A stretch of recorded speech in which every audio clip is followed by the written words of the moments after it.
Led with the National Super Alliance's claim that opposition leader Raila Odinga should be declared the new president.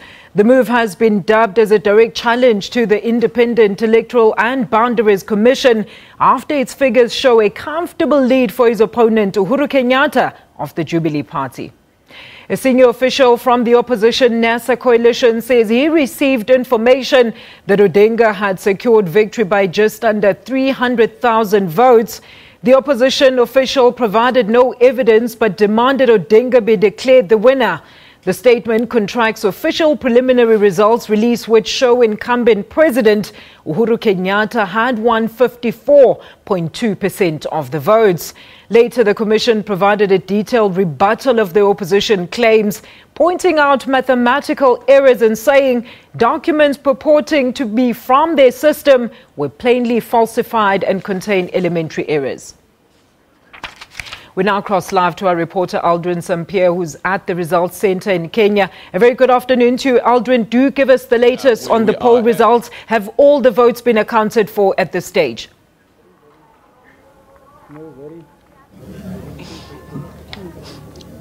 Well, Jumbo, from Kenya, Nairobi, we are at the IEBC's National Polling Centre, where it is a hive of activity as we come closer and closer to the moment of truth, as we expect the IEBC to make that all-important announcement about who has won the presidential race. Unclear at this point when exactly that declaration will come through.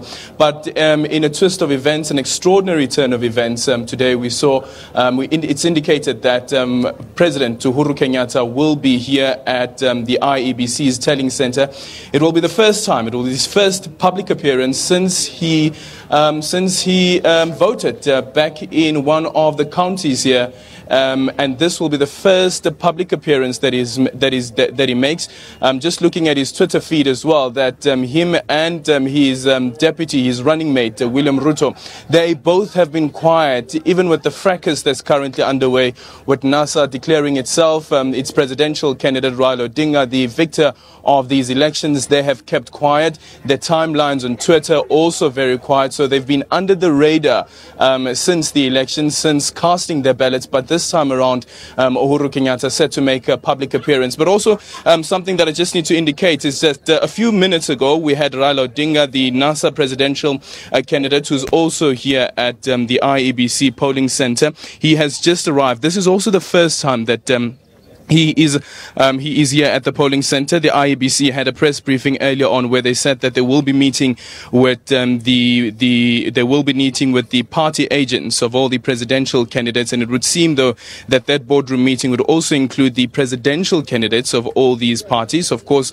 Raila Odinga as well as Uhuru Kenyatta. What you're seeing now are visuals of people who have made their way here. Just it speaks to the level of anticipation as we get closer and closer to the announcement being made in terms of who has won these elections. Also early on spotted the Interior Minister, Fred Mtianga, who has also released a document, a press statement yesterday saying that Kenya remains safe, saying that as it stands at the moment, Kenyans and the security cluster would ensure that Kenya remains safe and peaceful.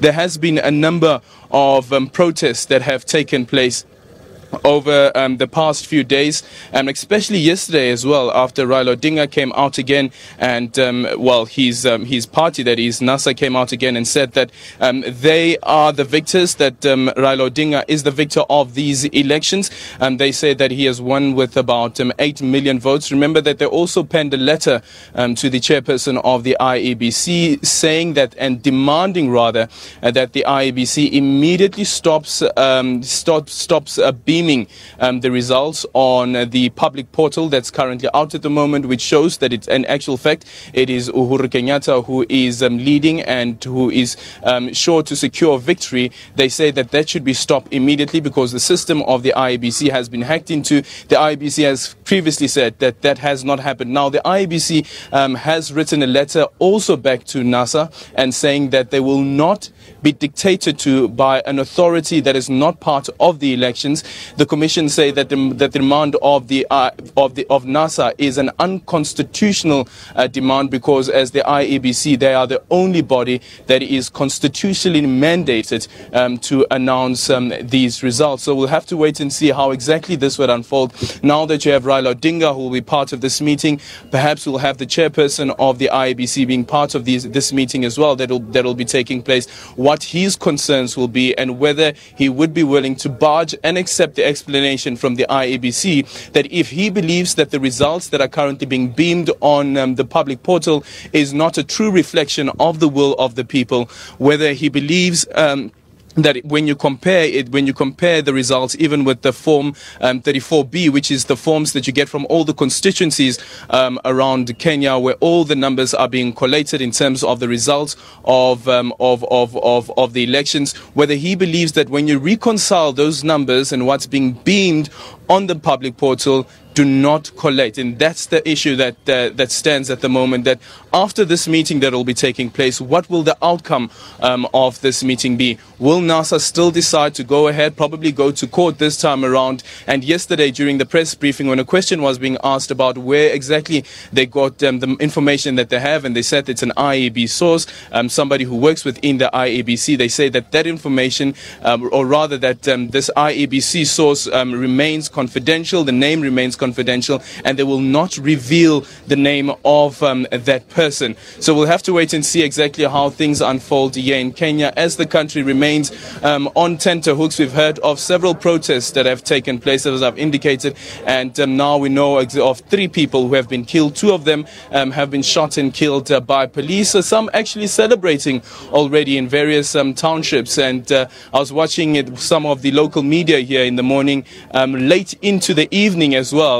People were celebrating, the different candidates were actually making their victory speeches as well, and the same thing happening this morning. So who will be the victor after this meeting that will be taking place between NASA, the Jubilee, as well as the other presidential candidates and the party agents? We'll have to wait and see what NASA's next step will be, as we expect President Uhuru Kenyatta also to form part of this meeting. We'll also try to bring you an update as to when things unfold. As it stands at the moment, NASA has indicated, or rather the IEBC has indicated, that of the 290 counties, they have received 273 of the Form 34Bs, 17 still outstanding. It seems as though that this could be the presidential motorcade. We'll just have to, well, definitely, it seems to be the presidential motorcade. Just looking at not the president. Okay, just been indicated that this is not the case. It's not the president's motorcade at all. But as I've been saying, that there is this meeting that will be taking place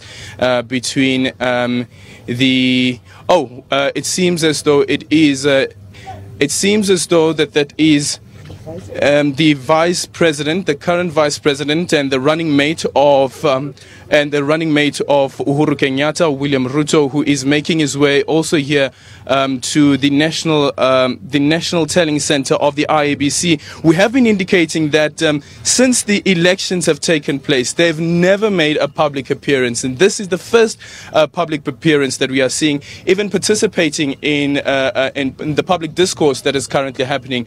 William Ruto, as well as Uhuru Kenyatta, have stood clear of that. If you look on the timeline, or the Twitter timeline at the moment, the last tweet that was sent out by Uhuru Kenyatta, rather the last tweet that was sent out by William Ruto was congratulating one of the Kenyan athletes who is at the IAAF championships that are currently taking place, while Uhuru Kenyatta on his hand has a picture.